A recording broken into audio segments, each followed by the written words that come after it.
An ICE agent shoots and kills a woman. The chilling images coming in now. Video on social media showing a woman partially blocking a street in her SUV being shot and killed during an immigration-related operation. An ICE agent firing multiple times as she tries to drive away.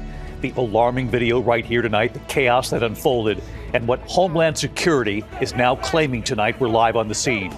Also tonight, the U.S. seizing 2 oil tankers just hours apart.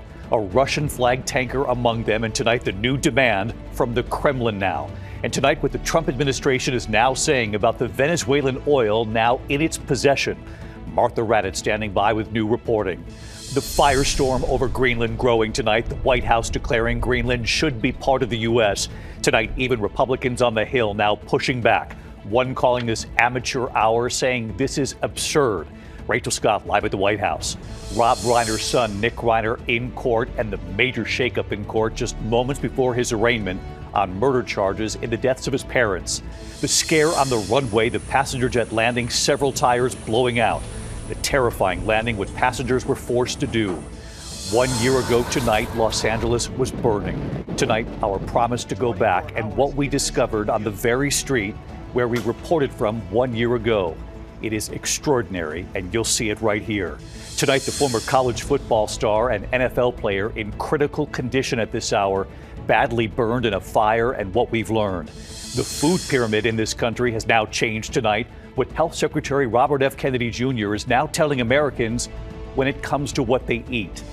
And the great escape, the images tonight, what this dog is able to pull off, it has a lot of people talking. From ABC News World Headquarters in New York, this is World News Tonight with David Muir. Good evening. We begin tonight here with the chaos unfolding after an ICE agent shoots and kills a woman in Minneapolis. Authorities say it happened during an immigration-related operation. Chilling video of the shooting now emerging on social media tonight. And a warning here, the images are disturbing. The driver, a 37-year-old woman behind the wheel of her SUV, partially blocking an intersection. 2 federal agents try to open her door. You see the vehicle reverse and then drive forward. A 3rd agent then opening fire, shooting multiple times, killing the driver, hitting her in the head. All of this playing out in front of protesters. Tonight, Homeland Security Secretary Kristi Noem claiming the driver tried to run over ICE agents. The mayor of Minneapolis, Jacob Frey, saying these claims of self-defense from ICE are, quote, a garbage narrative, telling ICE to get out of Minneapolis. ABC's Alex Perez leading us off from the scene tonight. Tonight, protests and anger on the streets of Minneapolis after a federal agent shot and killed a woman this morning, caught on horrific video posted on X. ICE claiming self-defense, local officials calling it reckless. She appears to be a middle-aged white woman. The incident unfolding around 10 o'clock this morning. The disturbing video posted on X shows the vehicle back up as an officer grabs a door. Then multiple shots, including through the windshield. The car accelerating and crashing. It was horrible. I mean, she crashed her car into a parked car in front of me. A neighbor ran across the street and opened her car door to see if she could provide any assistance. The angry crowd forced back, throwing snowballs. Agents responding with pepper spray and tear gas. There is nothing to indicate that this woman was the target of any law enforcement investigation or activity. The Department of Homeland Security, who announced they were sending at least 2,000 agents to Minnesota this week to begin what they called their largest immigration operation to date, says agents acted in self-defense, claiming they were stuck in the snow when the woman attacked them. They were attempting to push out their vehicle, and a woman attacked them and those surrounding them and attempted to run them over and ram them with her vehicle. Mayor Jacob Frey, reacting to claims of self-defense, did not mince words. Having seen the video of myself, I want to tell everybody directly, that is. He had this message for ICE. To ICE, get the out of Minneapolis. We do not want you here. Governor Tim Walz urging calm, but laying blame squarely at the Trump administration's feet. What we're seeing is the consequences of governance designed to generate fear, headlines, and conflict. It's governing by reality TV. And today that recklessness cost someone their life. And David, you can see demonstrators are still on the street here in Minneapolis. The victim has been identified as a 37-year-old Renee Nicole Good. These demonstrators say they plan to stay on the streets until ICE leaves Minneapolis. David? Alex Perez leading us off from Minneapolis tonight. Alex, thank you. Tonight we have learned the U.S. has seized 2 oil tankers just hours apart, including a Russian-flagged vessel, and tonight the new demand now coming in from the Kremlin. Authorities say both tankers are connected to Venezuela's oil trade. U.S. European Command says the Russian tanker was captured between Scotland and Iceland after spending weeks evading U.S. forces. And dramatic video tonight showing an elite Coast Guard team also boarding that second tanker, an oil tanker in the Caribbean. That ship is now being escorted to the U.S. And tonight, what the Trump administration is now saying about the Venezuelan oil now in its possession. Here's Martha Raddatz. Tonight, the bold U.S. seizure of 2 oil tankers accused of transporting sanctioned Venezuelan oil, including a Russian-flagged vessel that had been evading U.S. forces for weeks. U.S. helicopters swooping in during a dramatic pre-dawn operation. Elite Coast Guard forces rappelling onto the deck of the Sophia, a tanker sailing in international waters near the Caribbean. Near Iceland, that Russian-flagged tanker seized, the Marinera, formerly known as the Bella One, being pursued by the U.S. Coast Guard. That vessel also linked to Venezuela's illicit oil trade, eluding capture for weeks after an earlier attempt to seize the ship in the Caribbean did not succeed. The crew hurriedly painting the Russian flag on the side of it, trying to deter a U.S. seizure. The Kremlin now demanding the safe return of that crew.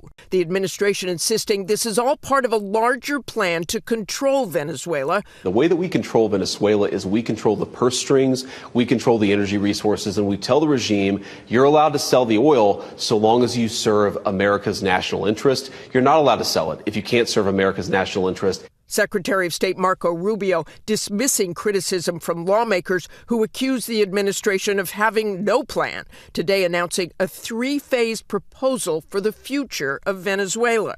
It's not just winging it. It's not just saying or speculating it's going to happen. It's already happening. Rubio calling Phase 1 stabilization, which would include the sale of roughly 30 to 50 million barrels of Venezuelan oil. The White House saying the U.S. will share in the profits. Venezuelan state-run oil company confirming today it is negotiating that sale with the U.S.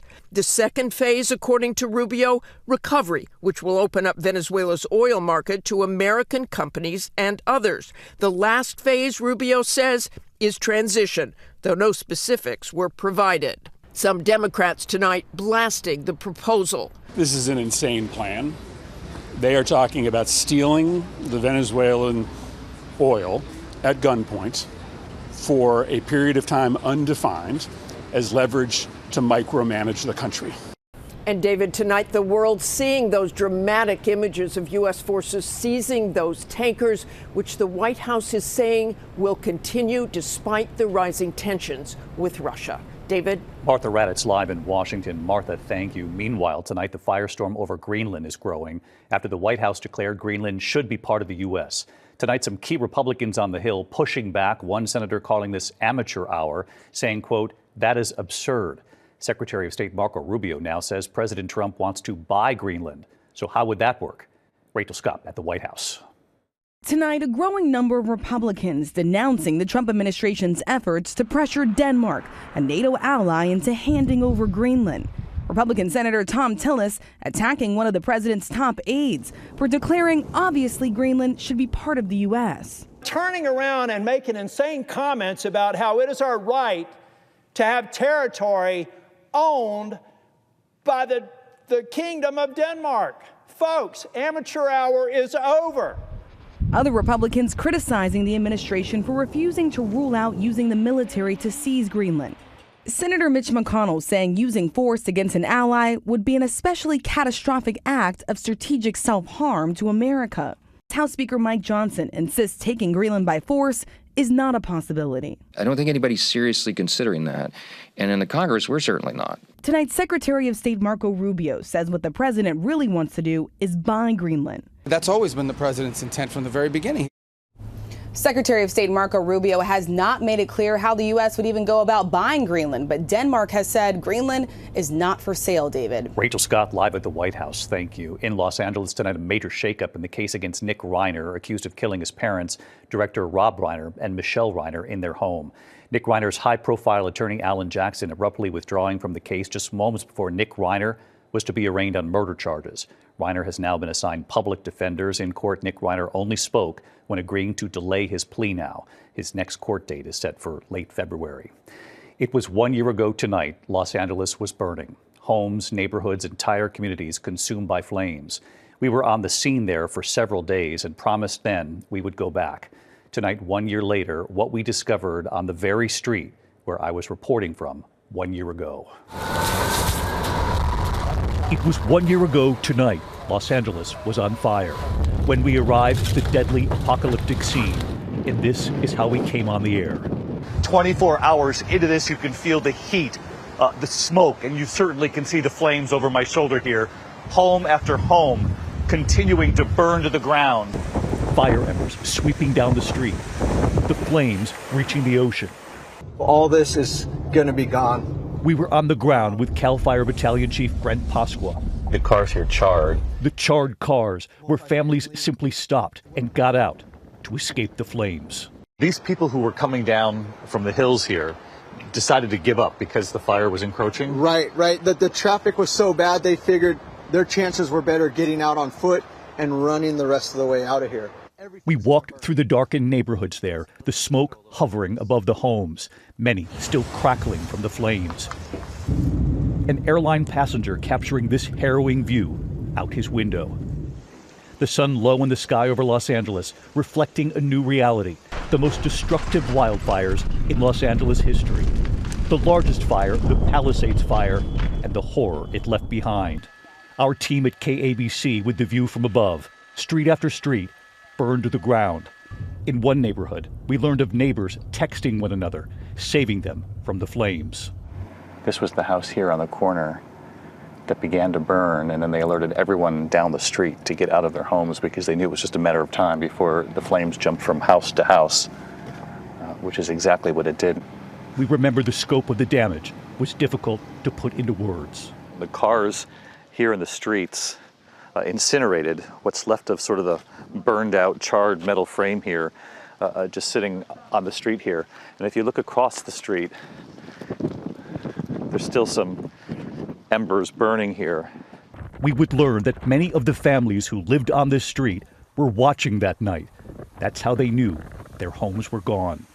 1 year ago, we will never forget meeting this husband and father of two, Alessandro Vigilante. Have you seen your house yet? No. He raced to the school to pick up his boys, his wife staying behind to grab their most important documents. I'm sorry. Alessandro and his family lost everything. I think it's impossible for people around the country to look at this and understand the scope of this devastation. Everything is gone. Yeah. But you've got your boys and you've got your wife. Yeah, exactly. Yeah. Exactly. And we figured out the rest. We promised we would go back. And 1 year later, on that same street, we meet up with Alessandro. Alessandro. Hey, David. How you doing? That was a fast year, but not for you, right? Yeah. No. Yeah. Unfortunately not. There was little left. The white picket fence here, huh? Yeah, that's still here. Yeah, but that's it. The only thing that, Yeah. He tells me it's been a real struggle. Did the insurance company cover you? Yes, it was. It's not been an easy process. You don't expect to have to discuss anything. It's a total loss, basically looking at every single detail that I can think of, from the handles that you had on the doors to the type of countertops. And again, to me that was mind-blowing, because I'm like, well, when we signed the policy, that's the moment you should have decided whether my house was worth that much or not. Now it's too late. He says it's been a year-long battle, the final insurance check arriving just 2 weeks ago. It's taken this entire year.